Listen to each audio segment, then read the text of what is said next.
नमस्कार, आप देख रहे हैं आज तक। आपके साथ मैं हूं आशुतोष मिश्रा। सुबह के 6 बज चुके हैं और इस वक्त की बड़ी खबर दिल्ली ब्लास्ट से जुड़ी हुई। इस मामले में अब शक की सुई आतंकी हमले की ओर मुड़ गई है। धमाके को लेकर पहली और बड़ी खबर ये कि दिल्ली पुलिस ने इस मामले में एफआईआर दर्ज कर ली है।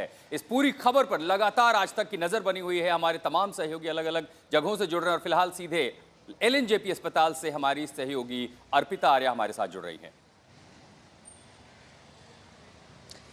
नमस्कार, आपके साथ मैं हूं अर्पिता आर्या और मैं एलएनजेपी में हूं क्योंकि एक ऐसा हादसा, एक ऐसी दुर्घटना हुई जिसने पूरी दिल्ली को दहला दिया। आतंकी घटना की नजर से फिलहाल प्राथमिक तौर पर इसे देखा जा रहा है। किसी ने ऐसा अंदाजा नहीं लगाया था कि कोई ऐसी इतनी बड़ी घटना लाल किले के इतने पास मेट्रो स्टेशन के गेट नंबर 1 पर हो जाएगी, जहां पर 3 घंटे पार्क रही एक गाड़ी अचानक से ब्लास्ट हो जाएगी। अफरा तफरी का माहौल था। आप लगातार न्यूज चैनल्स में देख रहे होंगे किस तरह से ये घटना घटी। सवाल मन में यही आ रहा है कि क्या ये आतंकी घटना है? क्या 2011 में जो दिल्ली हाईकोर्ट में हमने घटना देखी थी उसके बाद अब ये ऐसी वारदात हुई है? और इसके पीछे आखिरकार कौन है? ये तमाम सवाल जो हैं वो सामने आ रहे हैं। इसके अलावा आपने ये भी देखा होगा कि कैसे आतंकी साजिश के तार जो है वो अलग अलग जगहों से जुड़ते रहे हैं। कई आतंकी पकड़े गए हैं, कईयों से पूछताछ हो रही है, उनके जो भी हथियार हैं वो सब जब्त किए जा रहे हैं। तो क्या किसी खुंदक में आप कह सकते हैं उसका बदला लेने के आनन फानन क्या ऐसी घटना की गई है? अभी देखिए, कुछ भी कहना बहुत जल्दबाजी होगी क्योंकि अभी कोई आधिकारिक पुष्टि नहीं हुई है कि ब्लास्ट दरअसल हुआ कैसे। लेकिन प्राथमिक जांच या आप कह लीजिए अभी जो सूत्र बता रहे हैं वो ये कह रहे हैं कि ये एक आतंकी घटना हो सकती है। फिलहाल अमित शाह ने कहा है, कल वो अस्पताल भी गए। मैं इस समय अस्पताल में के बाहर ही हूँ, यहाँ घायलों का इलाज चल रहा है। दुआ बस यही की जा सकती है कि जो मौत का आंकड़ा है वो और ना बढ़े आशुतोष। और चूंकि ये आतंकी घटना फिलहाल प्राथमिक तौर पर जांच एजेंसियां मान रही हैं और इसीलिए इस एफआईआर में यूएपी की धारा 16 और 18 के तहत प्राथमिकी दर्ज की गई है। ये धाराएं आतंकी हमले से जुड़ी हुई हैं। दूसरी ओर दिल्ली पुलिस की दर्जन भर टीमों ने अलग अलग जगहों पर बीती रात छापेमारी की है। पुलिस ये जानने में जुटी है कि i20 कार कहां से चली थी, 3:19 पर लाल किला के पास पार्किंग में कैसे पहुंची। आपको यह भी बता दें कि लाल किले की सुनहरी मस्जिद स्थित पार्किंग में वो कार सोमवार को करीब 3.5 घंटे तक खड़ी रही और वहां से शाम 6:48 पर निकली और 6:52 पर यह धमाका हुआ। दिल्ली पुलिस की दर्जन भर टीमों ने छापेमारी की है और कार ब्लास्ट मामले में अब तक के जो बड़े खुलासे सामने आए हैं, जांच एजेंसी के सूत्रों के मुताबिक ये कार में धमाका ये एक आत्मघाती हमला था। इसे आत्मघाती हमले के तौर पर माना जा रहा है और फॉरेंसिक टेस्ट और तमाम जांच के बाद जांच एजेंसियां इस नतीजे पर भी पहुंचेंगी कि आखिर इस तरह से कार के जरिए फिदायीन अटैक जो करते हैं ये मॉड्यूल लश्कर का है, जैश ए मोहम्मद का है या किस आतंकी संगठन के इसमें हाथ हो सकते हैं। और हमारे दो सहयोगी इस समय घटनास्थल से हमारे साथ जुड़ रहे हैं। सुमित चौधरी सीधे लाल किले से, मिलन शर्मा एलएनजेपी अस्पताल से। सीधे सुमित चौधरी का रुख करते हैं। सुमित, आज सुबह की तस्वीरें, इस समय वहां क्या हो रहा है, क्या कुछ दिखाई दे रहा है? हमने बीती रात देखा वहां पर एनएसजी मौजूद थी, यूपी एसटीएफ तक वहां पहुंची थी, दिल्ली पुलिस स्पेशल सेल मौजूद थी, आईबी और तमाम जांच एजेंसियों के लोग थे। आज सुबह क्या कुछ देख पा रहे हो अपने इर्द गिर्द?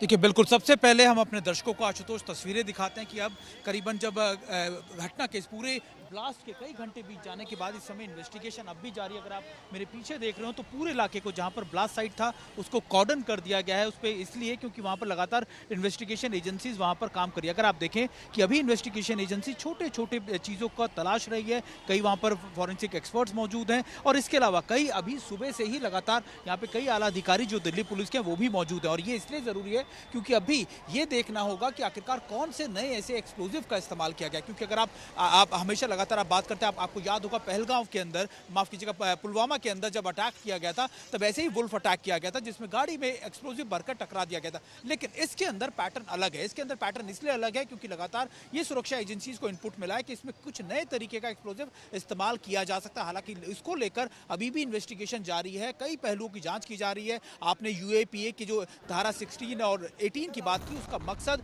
और यही होता है कि जब ऑर्गेनाइजेशन के साथ साथ इंडिविजुअल्स पर लगातार शिकंजा कसना हो, जो लगातार बड़े अटैक्स कर रहे हैं, उनके ऊपर ये धारा लगाई जाती है। अभी इंपॉर्टेंट ये है कि एक बार फिर से अपने दर्शकों को ये इलाका दिखा दे। ये है यहाँ पर जैन मंदिर और इसके ठीक सामने अक्सर आप हम में से कई लोग जब इस इलाके में आते हैं तब आपको याद होगा इसी मेन गेट से एंट्रेंस होती है। यहाँ से ही लोग अपनी शॉपिंग के लिए चांदनी चौक के लिए जाते हैं और उसके बाद लगातार गाड़ियाँ जो होती हैं वो रोड के दोनों तरफ कई बार खड़ी होती है। पार्किंग एरिया वहाँ पर भी है। इसके अलावा कई ऐसे लोग भी हैं जो यहाँ पर खड़े रहते हैं या फिर आप कह सकते हैं कि जो ठेलों पर या दूसरी जगहों पर सामान लगाते हैं। लेकिन अब इम्पॉर्टेंट ये है कि इस पूरे इलाके को जिस तरीके से कल चिन्हित किया गया उसमें कई चीज़ें दर्शाती हैं। सबसे इम्पॉर्टेंट बात ये भी है आशुतोष कि जो अटैक किए गए थे वो अटैक सीधे तौर पर तब किए गए जब फरीदाबाद हो, सहारनपुर में जो एक ज्वाइंट ऑपरेशन चल रहे थे जम्मू कश्मीर पुलिस के साथ में, वो कई इलाकों में किए गए थे। एलएनजेपी अस्पताल के बाहर से हमारे सहयोगी मिलन भी हैं। मिलन, जरा बताइए घायलों की स्थिति कैसी है, क्योंकि अब यही दुआ है कि मौत के आंकड़े और नहीं बढ़े। नहीं, बिल्कुल देखिए अर्पिता, पिछली वक्त जब ये आंकड़े सामने आए थे तो गृह मंत्री अमित शाह ने भी इसकी पुष्टि की कि 8 लोग हताहत हुए हैं और मृत्यु में 2 लोगों की जो है पहचान हो पाई है और जो बाकी लोग हैं उनकी पहचान अभी तक नहीं हो पाई है। और जो हमें डॉक्टरों की तरफ से सूत्रों ने बताया है वो यही है कि जो घायल हैं उनकी संख्या 20 है और उन्हें अलग अलग तरीके की जो चोटें हैं वो आई हैं, क्योंकि ब्लास्ट इस तरीके से हुआ और उसकी पेरिफेरी इतनी ज्यादा चौड़ी थी कि काफी लोगों को इसमें चोटें आई हैं और कई जो 3-4 ऐसे लोग भी थे जिनको बहुत ज्यादा जो जलने से जो घाव है वो हुए थे। एक बहुत ही भयानक जो बात है इसमें कि एक शरीर का एक अंग मिला है, एक हिस्सा मिला है और कुछ भी नहीं मिला है, इसलिए जो लोग मरे हैं उसमें 9वीं गिनती नहीं हो पा रही है अर्पिता। और ये बहुत ही भयावह है कि इस तरीके से जो ब्लास्ट का इम्पैक्ट था जिसमें आसपास के जो लोग थे और जिस तरीके से उनकी मौत हुई है उसमें पुष्टि कर पाना थोड़ा सा मुश्किल पड़ रहा है, सिर्फ 2 लोगों को छोड़ के। और वो 2 जो मृतक हैं वो आदमी थे। लेकिन हमें ये भी बताया जा रहा है सूत्रों की तरफ से कि कुछ लोग जो एडमिटेड हैं वो फिलहाल उनका इलाज चल रहा है, वो बोल चल पा रहे हैं। कल आपने दृश्यों में देखा होगा कि गृह मंत्री अमित शाह भी उनसे बातचीत कर चुके थे और बाद में मुख्यमंत्री रेखा गुप्ता भी आकर कुछ लोगों से मिली थी पूछताछ करने के लिए, उनका हाल जानने के लिए। लेकिन ऐसा लगता है कि आइडेंटिफिकेशन यानी कि पहचान करना कुछ लोगों की जरूरी है जो मर चुके हैं और इसके लिए आगे की कार्रवाई होगी, या तो डीएनए आइडेंटिफिकेशन से किया जाएगा और पोस्टमार्टम इस वक्त किया जाएगा एलएनजेपी में जो लोग मृतक हैं उनका। जी मिलन, आप तमाम सहयोगी हमारे साथ बने रहे। इस पूरी खबर पर लगातार आज तक की कवरेज जारी है, लेकिन जिस कार का जिक्र हो रहा है वो i20 कार और उसमें मिले उन शख्स की लाश। जाहिर है डीएनए टेस्ट के बाद ये पता चलेगा, उनकी पहचान पता चलेगी। लेकिन जिस i20 कार में दिल्ली में धमाका हुआ उसके बारे में सुरक्षा एजेंसियां तमाम जानकारी जुटा रही हैं। अब तक ये साफ नहीं हो पाया है कि उसका असली मालिक कौन है, क्योंकि ये कार कई बार खरीदी बेची गई। एक खरीदार पुलवामा का भी बताया जा रहा है। कार को लेकर के और भी कई बड़े खुलासे हुए हैं।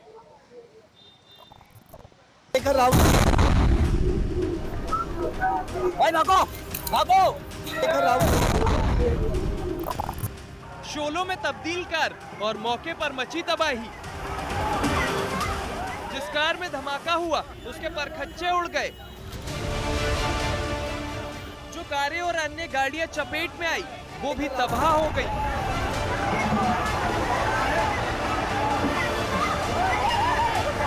जो लोग चपेट में आए उनमें से कुछ लोगों की जान चली गई, कई लोग इस धमाके में जख्मी हो गए। एक धमाका और मंजर कुछ ऐसा नजर आया।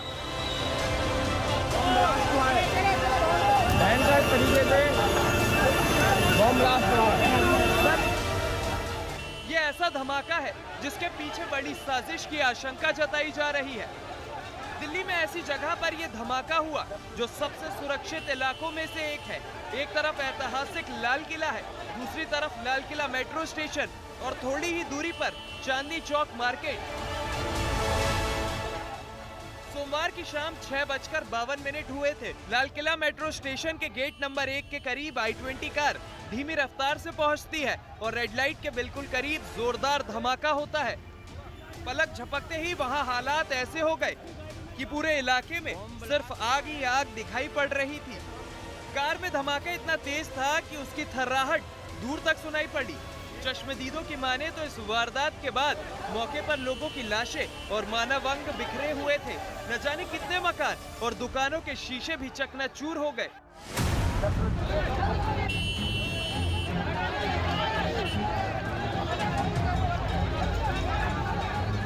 हम ये देखे लपट देखा, अपने छत से देखा, तभी मैं नीचे उतर के आया कि जरा देखूं कहाँ है क्या। बहुत जोर आवाज आई, बिल्डिंग खिड़की हिल गई। इतना ज़ोरदार धमाका हुआ है, वहाँ पर इतनी ज़ोरदार तेज़ आवाज़ आई कि एकदम से शॉक्ड हो गए। फिर मेरे पास में फ़ोन्स भी आए काफ़ी सारे। हमने कहा क्या हुआ, हमने कहा धमाका हुआ है। उसके बाद हमने दूर से आके देखा, हमने दूर से ही हम क्योंकि करीब में जा नहीं सकते थे। फिर यहाँ पे साइड में हमने देखा इंसान का हाथ पड़ा हुआ, पूरा फटा हुआ। फिर आगे उस साइड देखा तो फेफड़ा पड़ा हुआ इंसान का। फिर इतना ये आदमी सोच भी नहीं सकता कि एकदम से हुआ तो क्या हुआ इंसान। जिस टाइम आवाज़ आई धमाका हुआ तो मैं दुकान पे बैठा था, पीछे मेरी दुकान है, यहीं पे दुकान है, यहीं पे तो मैं चेयर पे बैठा हुआ था। एकदम से अचानक इतनी तेज धमाका हुआ कि मेरे लाइफ में इतनी तेज मैंने अपनी आवाज़ के भी नहीं सुना।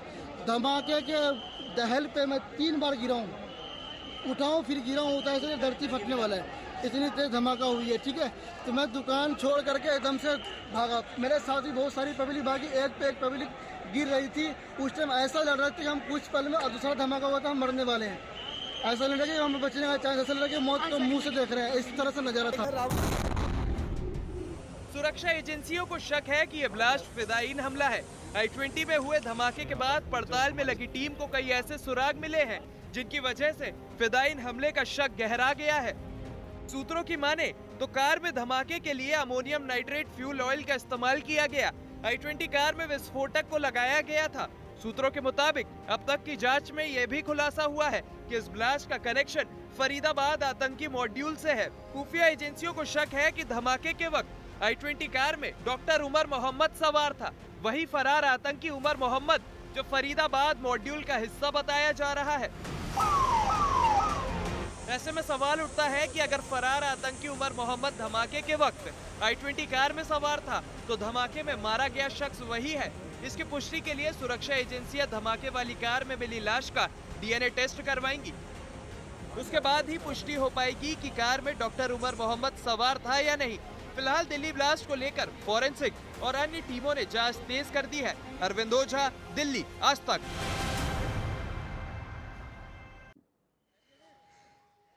घटनास्थल से लेकर के एलएनजेपी अस्पताल तक तमाम जगहों पर हमारे सहयोगी लगातार बने हुए। सीधे आपको लाल किले के पास लिए चलते हैं। सुमित चौधरी हमारे सहयोगी वहां से बने हुए हैं।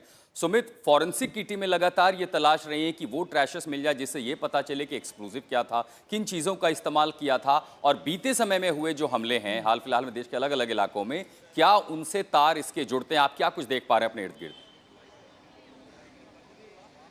बिल्कुल, सबसे पहले मैं आपको तस्वीरें दिखाऊं। मेरे ठीक पीछे अगर आप देख रहे हो कि फॉरेंसिक के एक्सपर्ट्स यहां पर खड़े हैं, लगातार दिल्ली पुलिस के कई आला अधिकारी आशुतोष यहां खड़े हैं। और ये अभी यहां पर इस एरिया को अगर आप देखें, कॉर्डन एरिया वो है जहां पर ब्लास्ट साइट जो अगर आप पीछे देख रहे हो पर्दों के पीछे, लेकिन उससे आगे यहाँ पर अगर आप देखें इन एरिया को इसलिए सर्च किया जाता है क्योंकि अक्सर जब ब्लास्ट होता है तो ब्लास्ट की इंटेंसिटी इतनी ज़्यादा हाई थी कि हो सकता है कि कुछ एविडेंसेस या कुछ चीज़ें इनको आगे के इलाके में मिल जाए। तो शायद इसीलिए फॉरेंसिक की टीम हर इलाके की गहन जाँच करे। और ऐसी कई टीम्स है। मैं आपको सबसे इंपॉर्टेंट बात ये बता रहा था कि देखिए मंदिर के आसपास के इलाकों में जो मेन रोड है जहां पर लगातार सबसे ज्यादा हैवी ट्रैफिक रहता है, वहां पर भी ये तलाश की जा रही है कि आखिरकार कोई ऐसा लीड हो, कोई ऐसा एविडेंस हो जो इस इलाके में भी मौजूद हो। क्योंकि अभी सबसे बड़ा चैलेंज ये है कि डॉक्टर्स का इस्तेमाल या फिर आप कह सकते हैं इन बड़े मॉड्यूल का इस्तेमाल किया गया था फॉर को आपके एक्सप्लोजिव को बनाने में, लेकिन उसका जो डिप्लॉयमेंट था, उसका जो एग्जीक्यूशन था, वो कौन सी टीम कर रही थी? आखिरकार जो एक्सप्लोजिव था वो क्या नए तरीके का कोई ऐसा केमिकल हो सकता है, एक्सप्लोजिव हो सकता है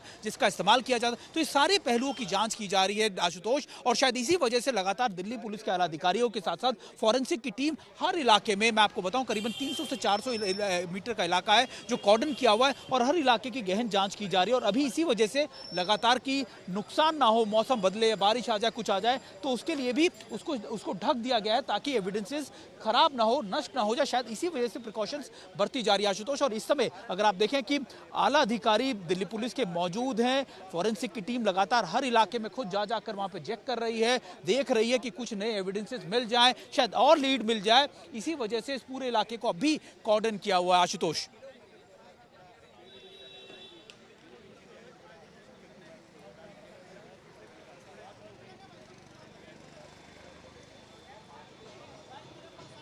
देखिए सुमित वहां पर दरअसल ग्राउंड की स्थिति दिखा रहे हैं कि किस तरह से अब यही जांच हो रही है कि आखिरकार ये घटना हुई कैसे जिसने दिल्ली को दहला दिया। अगर बीते कुछ समय को अगर हम लिंक करें तो क्या सुमित इस दिशा में भी जांच हो रही है? क्या आप बता पाएंगे कि जिस तरह से अभी कुछ डॉक्टर्स पकड़े गए, एक पूरा मॉड्यूल का खुलासा हुआ, किस तरह से उनके पास ऐसे सामान मिले जिनसे इस तरह की गतिविधियों को अंजाम दिया जा सकता था, क्या आनन फानन में अपने पूरे शेड्यूल का खुलासा हो रहा है, उस आनन फानन में ये घटना को अंजाम दिया गया है?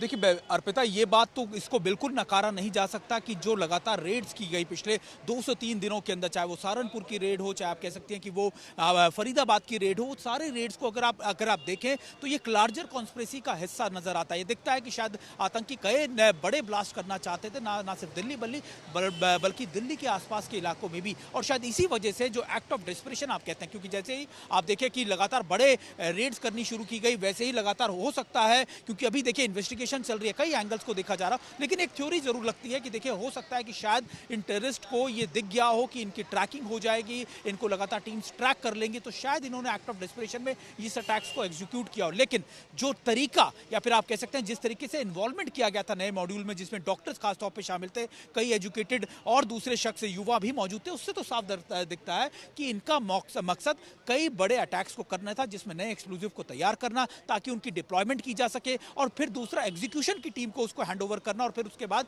अटैक्स को इनिशिएट करना। तो ये कई ऐसे पहलू हैं जिनको अगर आप गौर करें तो आप समझ पाएंगे कि हाँ देखिए कोई बड़ा अटैक करने की कोशिश थी। हालांकि ये बहुत बड़ा इनपुट था जिसको फॉइल किया जम्मू कश्मीर पुलिस ने। इसके अलावा जो जॉइंट ऑपरेशन चलाए गए, चाहे वो फरीदाबाद में हो, सहारनपुर में हो, आप गुजरात की भी बात कर लीजिए, उन सारे आप कह सकते हैं ऑपरेशन से इसको पर्दाफाश कर दिया, इसको इसके बारे में इसको पूरा ट्रैक कर लिया, और शायद उसी वजह से अब ये घबराहट थी इन आतंकियों में। और लेकिन अभी भी बड़ा सवाल ये है कि आखिरकार ये नए तरीके का एम्युनिशन या फिर नए तरह के एक्सप्लोजिव कैसे थे, किस तरीके से यहां पर लाए गए, गाड़ी में इतना ज्यादा एक्सप्लोजिव कैसे आ गया, कैसे 3 घंटे तक ये गाड़ी पार्किंग में खड़ी रही और उसके बाद इसी समय के ऊपर एग्जीक्यूट किया गया इस अटैक को। तो ये निश्चित तौर पर कई ऐसे पहलू हैं जिनकी जांच होनी बाकी है। लेकिन एक बात बहुत साफ तौर पर दिखती है कि चाहे जैश हो, चाहे दूसरे आतंकी संगठन हो, वो हमेशा इस तरीके के बड़े अटैक्स करने की फिराक में रहते हैं, और खास तौर पर उनका मुख्य कारण या फिर मुख्य आप कह सकते हैं टारगेट हमेशा दिल्ली या दिल्ली के आसपास के इलाके ज्यादा रहते हैं।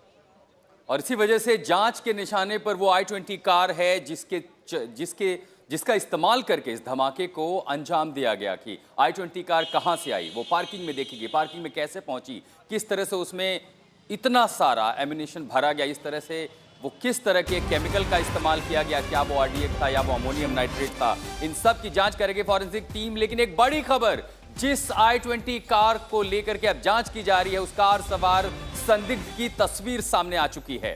सीसीटीवी कैमरे में उस संदिग्ध की तस्वीर कैद हुई है। लगातार जांच एजेंसियां धमाके के बाद से इलाके के तमाम सीसीटीवी कैमरों की जांच कर रही हैं। ये देखिए, ये वो तस्वीर है, ये वो I-20 कार है, और ये पहली तस्वीर उस कार सवार संदिग्ध की आज तक पर आप देख रहे हैं। तमाम जांच एजेंसियां आसपास के तमाम सीसीटीवी कैमरों की जांच कर रही थी, और उस जांच के बाद पहली तस्वीर सामने आई है उस I-20 कार की, जो कि ब्लास्ट के बाद जांच के घेरे में है। और ये एक बेहद अहम सुराग है। हिमांशु मिश्रा हमारे सहयोगी हमारे साथ जुड़ रहे हैं। हिमांशु, क्या कुछ जानकारी मिल पा रही है? कार के बारे में अब तक लगभग सब कुछ पता चला, लेकिन अब कार सवार उस संदिग्ध की भी तस्वीर सामने आ चुकी है। देखिए, ये खबर आज तक ने पहले ही चला दी कि किस तरीके से 3 डॉक्टरों की तलाश थी, और 3 डॉक्टरों में 2 मुजम्मिल और अदील, ये दोनों पहले ही पकड़े जा चुके थे जम्मू कश्मीर पुलिस के ऑपरेशन में, जिसमें साथ में हरियाणा पुलिस थी। और कल मैं उस जगह पर मौजूद था आशुतोष, फरीदाबाद के उन गांव के अंदर जहां पर घंटों रेड चली थी। फतेहपुर तगा वो गांव था जहां पर 2600 किलो से ज्यादा अमोनियम नाइट्रेट की बरामद हुई थी। और जब ये दोनों गिरफ्तारी हुई थी मुजम्मिल की और अदील की, तो मैं आपको बताऊं कि जो मुजम्मिल है इसने ये जगह किराए पर ली थी। अब आप जब इनसे इन्वेस्टिगेशन आगे बढ़ी तो ये पता लगा कि 3 डॉक्टर्स की टीम थी। इनमें तीसरा जो था जिसका नाम उमर आ रहा है, वो उस वक्त फरार था। पुलिस लगातार उसको ट्रैक करने की कोशिश कर रही थी। अब एजेंसियां इस बात की तस्दीक करेंगी डीएनए के जरिए कि क्या जो आइडेंटिटी कार्ड थी उसके अंदर उमर मौजूद तो नहीं था। और क्योंकि आप देखिए, न सिर्फ हरियाणा पुलिस की एटीएस लगातार रेड कर रही थी, जम्मू कश्मीर की पुलिस कल हरियाणा में मौजूद थी, फरीदाबाद में मौजूद थी, हर उन जगहों पर रेड किया जा रहा था। और जो कुछ भी सामान मिला था उन सभी सामानों से 400 खतरनाक आईईडी बनाए जा सकते थे। आशुतोष, आप अंदाजा लगाइए कि कितना ज्यादा विस्फोटक दिल्ली के करीब इकट्ठा कर लिया गया था, जुटा लिया गया था। और इनके इरादे कितने खराब थे, अगर आप खतरनाक थे। आप देखेंगे अगर कि जो गुजरात के मॉड्यूल बस्ट हुआ है, उन्होंने दिल्ली का आजादपुर मंडी का जो इलाका है उसकी रेकी की थी। अब आजादपुर मंडी की रेकी से आप मतलब समझिए कि वो इलाका कितना ज्यादा भीड़ वाला इलाका है। फुटफॉल आप सोचिए वहां पर कितना होता है। रात भर दिन भर 24 घंटे उस जगह पर लोगों की भीड़ होती है, लोग बड़ी संख्या में वहां पर पहुंचते हैं। तो इससे क्या जाहिर होता है कि उनका जो उनकी कोशिश थी, जो उनका मकसद था, वो ज्यादा से ज्यादा नुकसान करने का था। तो ऐसे में जो उन्होंने जिन जगहों की रेकी की थी उन सभी जगहों के बारे में डिटेल इकट्ठा किया जा रहा है। और जैसे ही ये धमाका हुआ, यही वजह है क्योंकि इनका जो पूरा नेटवर्क था, अगर आप देखेंगे तो जैश से तो जुड़ा ही था, लेकिन साथ साथ जो जानकारी मिली थी कि अंसार गजावत उल हिंद, एक ये जो संगठन आतंकी, इसके साथ भी ये जुड़े हुए थे। तो इस तरीके से इन्वेस्टिगेशन जब आगे बढ़ी तो इनका पूरा पैन इंडिया मॉड्यूल मिला पूरा। तो इस वजह से देखिए, जैसे ही इस धमाके की जानकारी आई, पूरे देश में अलर्ट किया गया, जगह जगह लोग तैनात, जो पुलिस है वो सतर्क हो गई, जो इंडो नेपाल बॉर्डर है वहां तक भी पुलिस सतर्क हो गई। अब आप देखिए, इस वक्त मैं मौजूद हूँ लाल किले के सामने, जहां पर लगातार जो इन्वेस्टिगेशन है, आप कहिए, क्योंकि लगभग 12 घंटे हो चुके हैं और 12 घंटे से यहाँ पर जो पुलिस की तमाम टीमें हैं। हिमांशु, क्या आप ये जानकारी दे सकते हैं कि अब तस्वीरें भी आनी शुरू हो गई, वो संदिग्ध दिख रहा है, उसमें क्या पता चल पाया है? क्योंकि तीसरा डॉक्टर जिसकी बात आप कर रहे हैं, 2 की गिरफ्तारी हुई, एक शख्स और बचा था गिरफ्तार करने को लेकर। क्या ये वो शख्स है? अभी कोई जानकारी मिल पा रही है? क्या सीधे तौर पर तार वहां से जुड़े हुए हैं या कनेक्शन कोई और है? नहीं, देखिए, अभी टाइम लगेगा क्योंकि कोशिश है कि जल्द से जल्द जो है इनकी पहचान की जाए। इनकी देखिए, जिन कंडीशन में जो लोग जिन कंडीशन में जो बॉडीज मिली हैं उनकी पहचान करना फिलहाल संभव नहीं है। और सीसीटीवी तलाशे जा रहे हैं अर्पिता, क्योंकि ये गाड़ी कहां से चली थी, ये जो आइडेंटिटी कार है इसका पूरा ट्रेल आप देखेंगे तो दिल्ली में जिस जगह पे ये गाड़ी, देखिए आप हर उस पे अगर आप नजर उठा के देखिए, मैं अपने कैमरामैन से कहूंगा, हर खंबे पे अगर आप देखेंगे। मंशुआ बने रहे हमारे साथ। कार सवार संदिग्ध की तस्वीर सामने आ चुकी है, तमाम सीसीटीवी फुटेज खंगाले जाने के बाद, और इसीलिए जांच को एक नई दिशा भी मिलेगी। दिल्ली पुलिस समेत तमाम केंद्रीय एजेंसियां इस मामले की जांच कर रहे हैं। अरविंद ओझा हमारे साथ जुड़े। अरविंद, कल हमने फरीदाबाद में बड़ी कार्रवाई देखी। जम्मू कश्मीर पुलिस एक मॉड्यूल को बस्ट करती है, वहां से एक्सप्लोजिव बरामद होते हैं, हथियार बरामद होते हैं, और देर शाम होते होते एक धमाका होता है। कितने तार जुड़े हैं और क्या कड़ी वहीं पर जाकर के मिल रही है? देखिए, ये बात एकदम क्लियर है। आज तो जो दिल्ली पुलिस सूत्रों के हवाले से आज तक को जानकारी मिली है कि ये एक आतंकवादी हमला है और कार में बम लगाया गया था और बम धमाके के बाद उड़ा है। जो आज तक के स्क्रीन पर आप सीसीटीवी देख रहे हैं, ये जो I-20 कार है, धमाके के ठीक पहले की ये तस्वीर है, जब ये I-20 कार गुजर रही है भीड़ भाड़ वाले ट्रैफिक के बीच।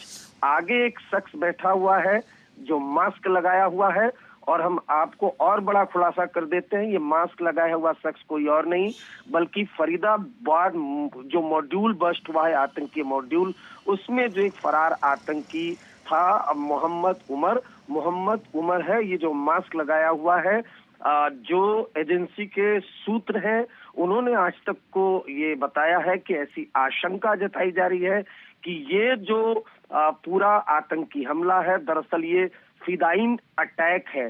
और इस ब्लास्ट में डॉक्टर मोहम्मद उमर भी मारा गया है। तो आगे जो सीसीटीवी में हम दिखा रहे हैं, जिसमें मास्क लगाया हुआ शख्स है, ये फरीदाबाद मॉड्यूल का वही फरार आतंकी है जो कार को ड्राइव कर रहा था, और इससे कुछ देर बाद धमाका होता है जिसमें कार के परखच्चे उड़ जाते हैं और कई लोगों की मौत हो जाती है, कई घायल हुए। एक चीज और बताइएगा अरविंद, फरीदाबाद में डॉक्टर मुजम्मिल और डॉक्टर उमर दो का नाम आ रहा था। डॉक्टर मुजम्मिल के बारे में कहा जा रहा है कि वो फरार हो गया, उसके बाद क्या ये पैनिक में की गई उस तरह की घटना है कि उमर को भी कहीं ये डर सता रहा था कि अब उसकी भी गिरफ्तारी लगभग तय हो जाएगी? देखिए, ये कहना जल्दबाजी है आशुतोष। हो सकता है कि ये जो आप कह रहे हो उसमें भी सच्चाई हो, हालांकि इस तरह की इन्वेस्टिगेशन है, लेकिन ये पूरी तरह से सोची समझी साजिश है, प्लानिंग है, क्योंकि जो कार है वो लाल किले के पास एक जगह पर आकर 3 घंटे पार्क होती है।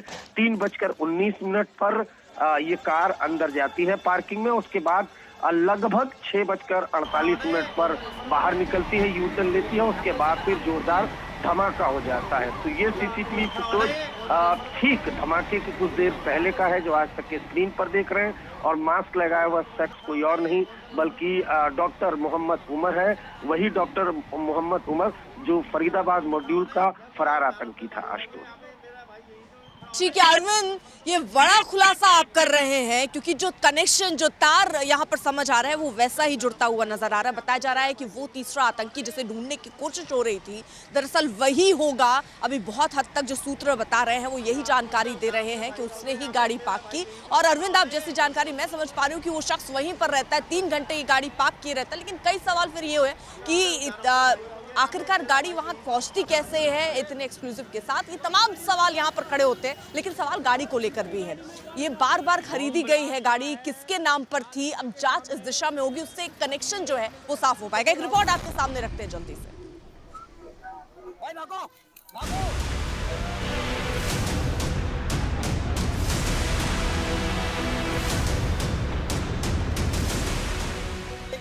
जिस कार में विस्फोटक रखकर धमाका किया गया वो कार किसकी थी?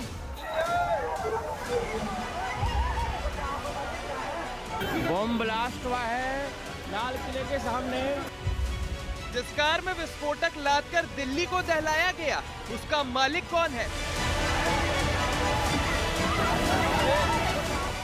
वो कार विस्फोटक के साथ दिल्ली पहुंची कैसे? ऐसे कई सवाल हैं।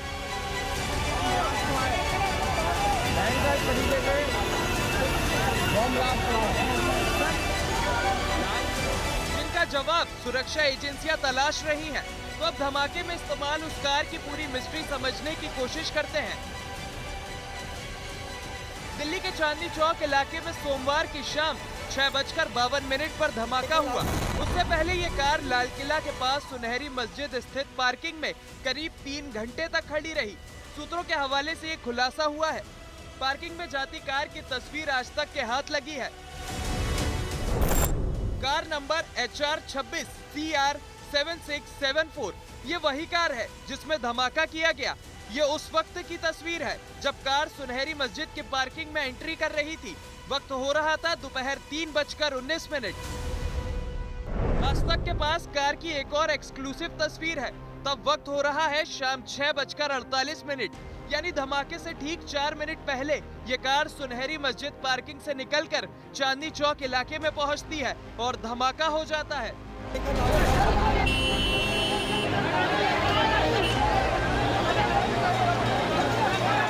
दिल्ली पुलिस स्पेशल सेल को ब्लास्ट के बाद कार के जो पार्ट पुर्जे मिले उसके आधार पर जानकारी जुटाई तो खुलासा हुआ कि कार का असली मालिक गुरुग्राम का सलमान है। पुलिस ने तुरंत सलमान नाम के शख्स को हिरासत में ले लिया। पूछताछ में खुलासा हुआ कि सलमान ने ये कार पुलवामा के रहने वाले तारिक को बेच दी थी, लेकिन आरसी से कार की ओनरशिप अब तक नहीं बदली थी। कार का पुलवामा कनेक्शन आते ही सुरक्षा एजेंसियां अलर्ट हो गईं। कार खरीदने वाले तारिक को हिरासत में ले लिया गया। i20 की ये डील फरीदाबाद के रॉयल कार जोन नाम के कार डीलर से की गई थी। दिल्ली के लाल किला के पास हुए कार बम धमाके के बाद जिस कार की चर्चा है HR 26 CE 7674, उसके बारे में बता दें कि वो फरीदाबाद की इसी कार डीलरशिप से बेची गई थी। दरअसल अभी हम मौजूद हैं फरीदाबाद के सेक्टर 37 इलाके में और आपको मैं बोर्ड दिखाऊंगा यहाँ पे। ये रॉयल कार जोन है जो कि फरीदाबाद के जो बाईपास रोड है उस पर स्थित है। और अगर दिल्ली से इस जगह की दूरी की बात की जाए तो महज कुछ 2-3 किलोमीटर की ये दूरी है। यहाँ पर 5 लोगों के नाम यहाँ पर अंकित हैं, बाकायदा उनके नंबर भी हैं। अमित पटेल, जोगिंदर, मनीष पटेल, सौरभ मावी और सोनू, इन 5 लोगों से हमने संपर्क करने की कोशिश की, लेकिन सभी जो लोग हैं सभी के मोबाइल नंबर अभी बंद आ रहे हैं। हालांकि अब तक ये साफ नहीं है कि फिलहाल कार का मालिक तारिक ही था या इसने किसी और को कार बेच दी थी। इस बीच धमाके वाली कार पर एक अहम और चौंकाने वाला खुलासा ये भी है कि इस कार का फरीदाबाद कनेक्शन भी सामने आया है। 20 सितंबर 2025 को ही इस कार पर गलत पार्किंग का चालान फरीदाबाद में कटा था। आपको बता दें कि एक दिन पहले ही फरीदाबाद के टेरर मॉड्यूल का खुलासा हुआ है, जहां से 2600 किलो विस्फोटक भी बरामद किए गए हैं। लेकिन अब तक फरीदाबाद के टेरर मॉड्यूल के दिल्ली ब्लास्ट से कनेक्शन की पुष्टि नहीं हुई है। फिलहाल दिल्ली पुलिस की दर्जन भर टीमें अलग अलग जगहों पर छापेमारी कर रही है ताकि इस धमाके वाली कार से जुड़े तमाम संदिग्ध किरदारों का चेहरा बेनकाब हो सके और दिल्ली ब्लास्ट की गुत्थी सुलझ सके। फरीदाबाद से सचिन गौड़ के साथ अरविंद ओझा, दिल्ली आज तक।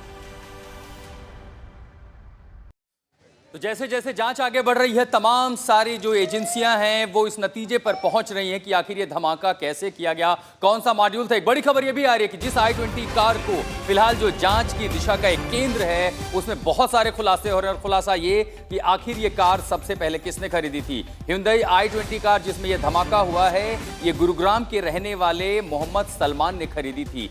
सबसे पहला मालिक इसका था गुरुग्राम का सलमान ने ये गाड़ी फिर बेची नदीम को। नदीम नामक एक शख्स को कार बेची गई। फिर नदीम ने ये गाड़ी जो है, जो पुरानी सेकेंड हैंड गाड़ियां खरीदते हैं, उसके रॉयल कार जोन, फरीदाबाद के रॉयल कार जोन वेंडर को ये गाड़ी बेच दी थी। रॉयल कार जोन के बाद ये गाड़ी कहां गई? उसके बाद ये गाड़ी तारिक ने खरीदी। तारिक के बाद डॉक्टर मोहम्मद उमर ने, ये वही तारिक जिसकी गिरफ्तारी हो चुकी है और वो मोहम्मद उमर जिसके बारे में अब कहा जा रहा था कि वो खुद इस फिदाइन अटैक में शामिल था, जिसकी तस्वीरें आप देख रहे हैं, जो i20 कार के अंदर खुद लाल किले के पास मौजूद था और धमाके में उसके भी मारे जाने की संभावना है, जिसकी पुष्टि DNA टेस्ट के बाद होगी। तो कार की खरीद का, इसकी पूरी खरीद बेच का सिलसिला जो है वो जांच एजेंसियों के हाथ लग चुका है। गुरुग्राम के रहने वाले मोहम्मद सलमान से नदीम के बाद रॉयल कार जोन के बाद तारिक और उसके बाद मोहम्मद उमर। यानी पुलिस के पास, जांच एजेंसियों के पास अब इस कार से जुड़े तमाम जानकारियां मिल चुकी हैं और ऐसे में अब शक की सुई सीधे तारिक और मोहम्मद उमर पर।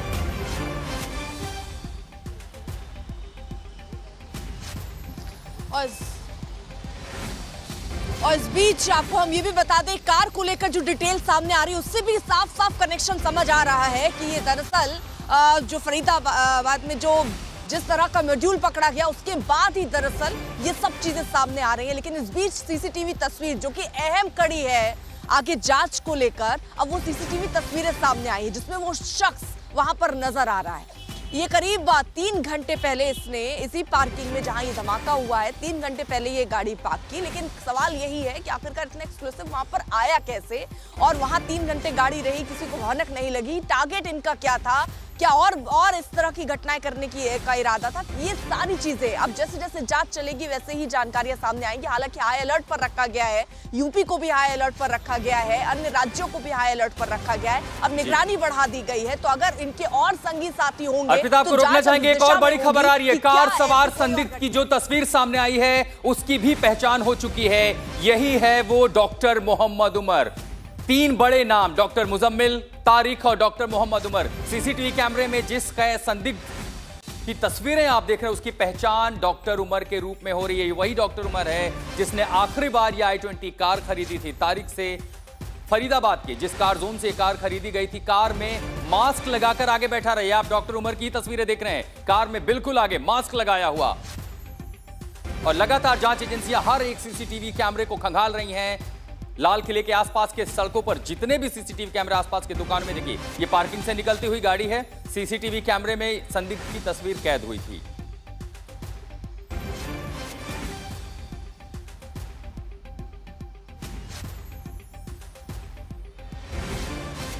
ठीक है, आपको हम सीधे लिए चलते हैं। एक यूट्यूबर चश्मदीद वहां पर मौजूद थे, दीपक, उनसे जरा समझते हैं। दीपक, जरा एक बार बताइए कि वहां पर हुआ क्या, कैसे धमाका हुआ, क्या कोई समझ पाया था कुछ? मैम, वहाँ पर मैं गौरीशंकर मंदिर के पास में यूट्यूबर हूँ, छोटा सा था, और मैं वहाँ पे ऐसी रिकॉर्डिंग कर रहा था। जो धीरेन्द्र किशोर शास्त्री जी का जो पदयात्रा चली उस पर कुछ रिकॉर्डिंग कर रहा था, और एकदम से कुछ ब्लास्ट होता है उधर, और मैं बहुत डर गया। वहाँ पे मैंने पहली बार ऐसा कुछ देखा था। जितनी भी पब्लिक थी वहाँ पर वो सारी डर गई और भागने लगी। और वो जो कैमरामैन जो पकड़े थे, मेरा मोबाइल लगा था वहाँ पर, वो कैमरा में उधर घूमा और वो चीज़ें रिकॉर्ड हो गई। बहुत शॉकिंग था वो, वहाँ पर भगदड़ मच गई। और जो एक आदमी का पार्ट था कुछ, वो आगे गौरीशंकर मंदिर के जस्ट सामने गिरा, और वहाँ पर मतलब सब डर गए, काफ़ी लोग मतलब भागने लगे, और हम भी कुछ देर के बाद वहाँ से भाग गए। उसमें बस ऐसी कुछ हुआ था। एक आसमान में बहुत ज्यादा ऐसे रोशनी सी हुई, बहुत मतलब बहुत शॉकिंग था वो।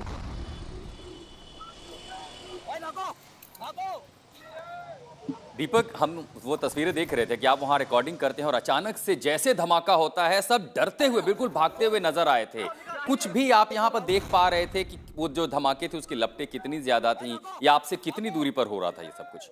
सही, ये बहुत ज्यादा थी, कम से कम बहुत ज्यादा मतलब ऊंचाई पे थी। और कुछ लोग वहां पे से बोले कि जैसे कोई सिलेंडर फट गया, कुछ लोग कह रहे सीएनजी है।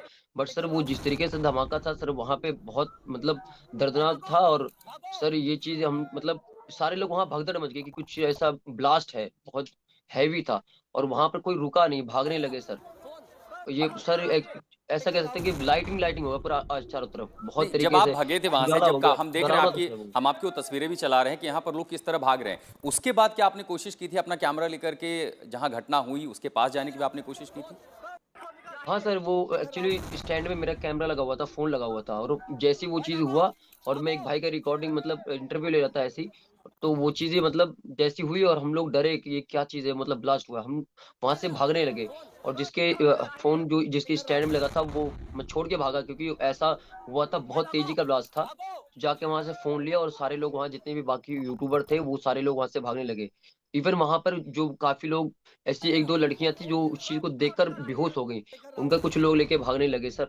ये काफी ज्यादा दर्दनाक था। तो सर इसलिए हम लोग वहां से भागे। किसी भी सामान्य आदमी के लिए इस तरह की घटनाएं देखना या ऐसा सुनना, उसे सामने से देखना बिल्कुल दिल को दहला देने वाला था, और इसी वजह से वहां हम सैकड़ों लोगों को भागते हुए देख पा रहे थे। बहुत शुक्रिया दीपक, तमाम जानकारी आप हमें दे रहे थे।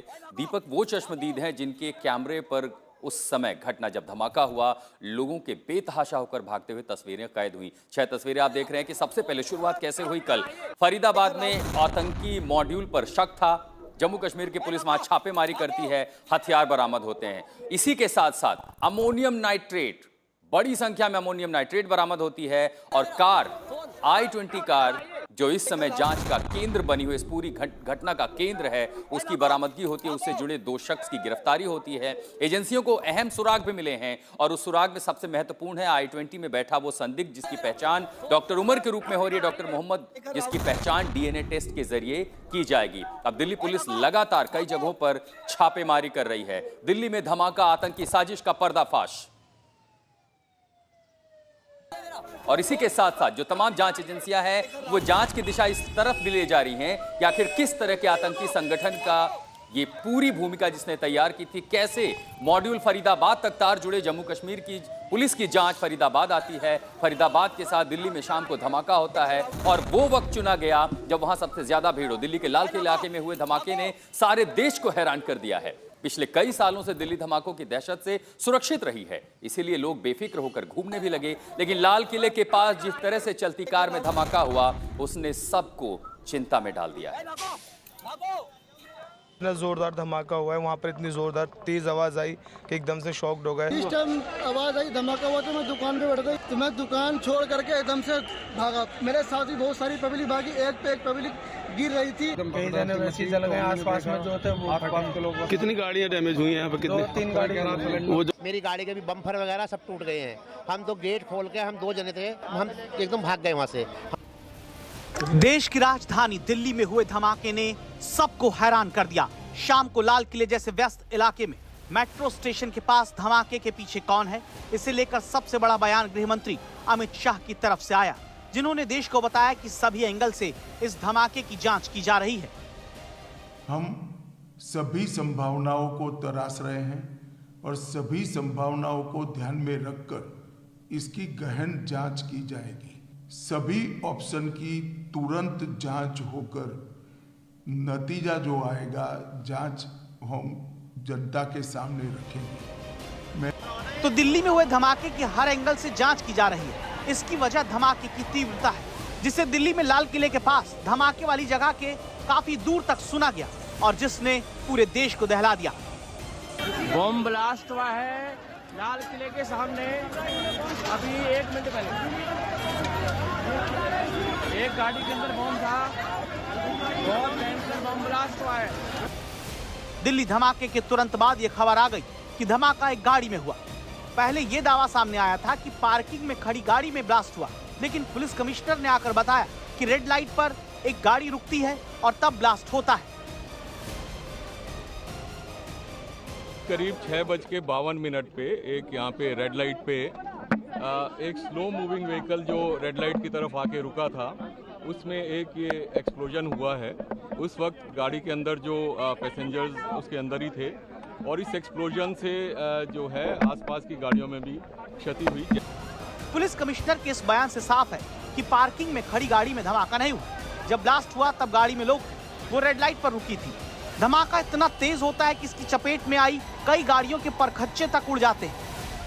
जब ब्लास्ट हुआ तो गाड़ियों के परखच्चे उड़ गए, उसमें से एक पुर्जा ये गाड़ी का आपको दिखाई दे रहा होगा। अब इसमें कई जगह छेद हुए और अब जाहिर सी बात है वहाँ जो लोग मौजूद होंगे, जितने भी 10 लोगों की मौत हुई है और 13 से ज़्यादा लोग घायल हैं, उनकी क्या हालत हुई होगी इसका अंदाजा आप लगा सकती हैं।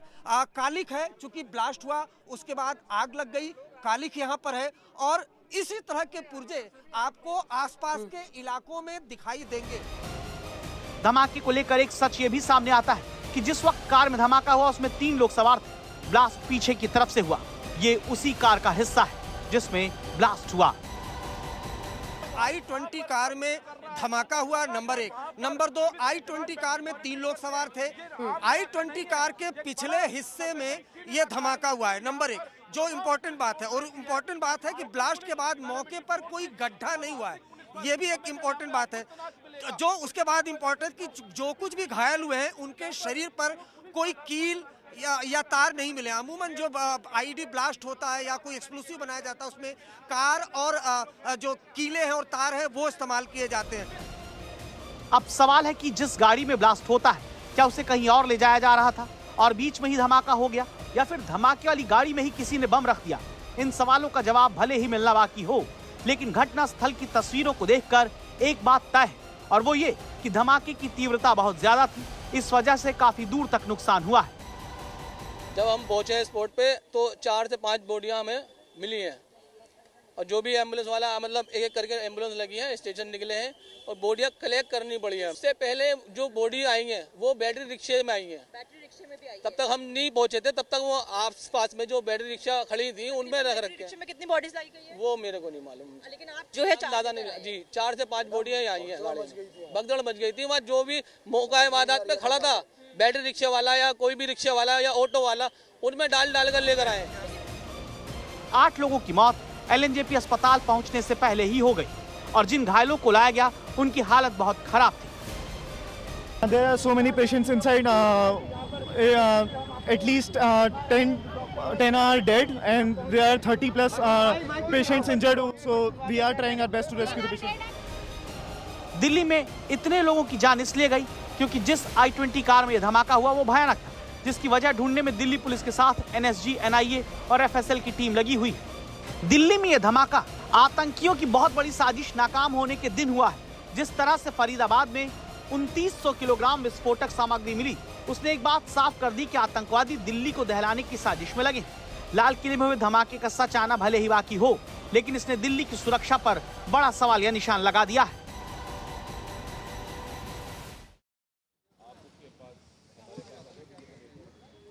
अब जरा आपको दिखाते हैं कि दिल्ली में इस घटना के बाद किस तरह से हाई अलर्ट रखा गया है। ये 32 तस्वीरें आपकी टीवी स्क्रीन पर, अलग अलग जगहों पर अलर्ट रखा गया है, चेकिंग्स बढ़ा दी गई हैं, नाकेबंदी बहुत जगहों पर की गई है, चाहे वो रेलवे स्टेशन हो, बस स्टैंड हो, वो ऐसी इलाके जो संवेदनशील हो सकते हैं, यहाँ जहाँ स्थिति थोड़ी खराब होने के आसार दिख सकते हैं, या ट्रैफिक बहुत हो या लोग बहुत हो, ऐसे हर जगह पर इस वक्त चेकिंग बढ़ा दी गई है, हाई अलर्ट पर रख दिया गया है। दिल्ली की घटना के बाद से उत्तर प्रदेश हो, राजस्थान हो, मध्य प्रदेश हो, हर जगह हाई अलर्ट किया गया है। फिलहाल इस मामले में आपको बता दें यूएपीए के तहत केस दर्ज किया गया है और अभी फिलहाल जांच चल रही है, लेकिन बहुत सारे कनेक्शन अभी साफ होते हुए नजर आ रहे हैं। नंबर 1, सीसीटीवी तस्वीरें अब सामने आनी शुरू हो गई हैं, जिसमें वही शख्स नजर आ रहा है जो फरीदाबाद केस में वांटेड था, तीसरा नंबर का आतंकी।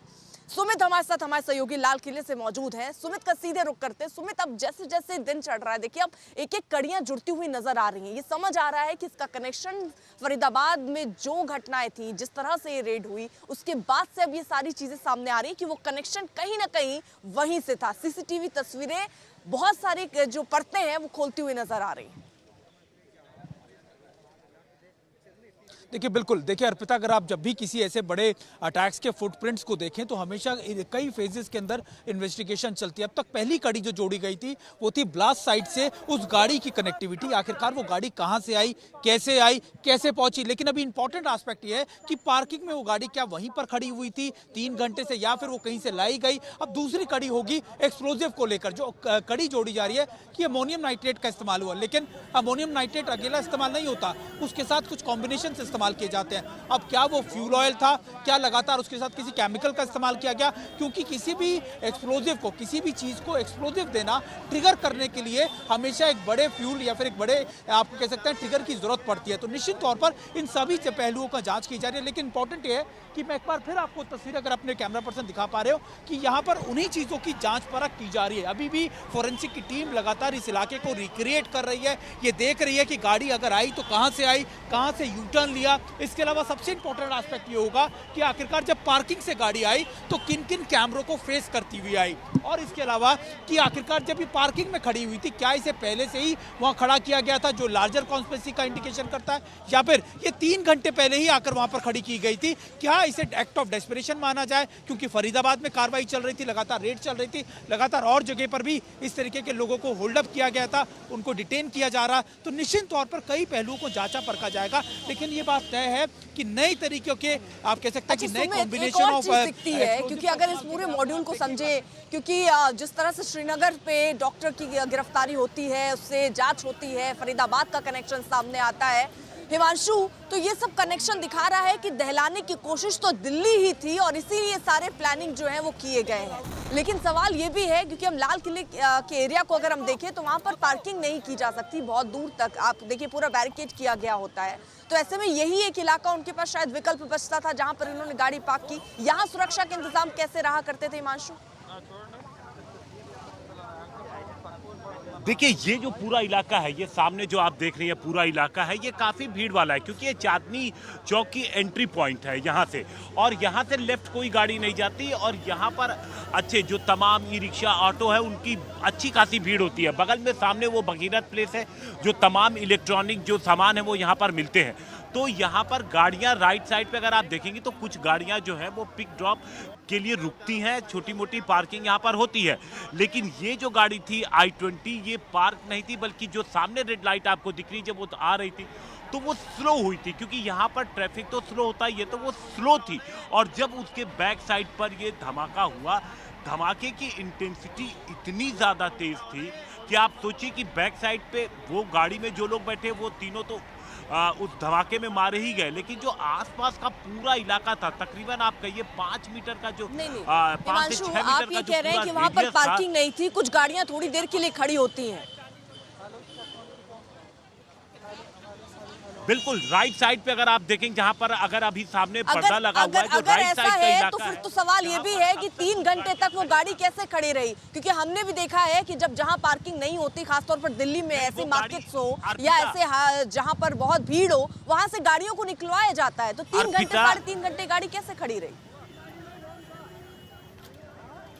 अर्पिता, गाड़ी जिस पार्किंग में खड़ी थी वो ये जगह नहीं थी, यहाँ पर गाड़ी वो आ रही थी और जब इस रेड लाइट पर पहुंची है, काफी स्लो थी उस समय उसकी स्पीड।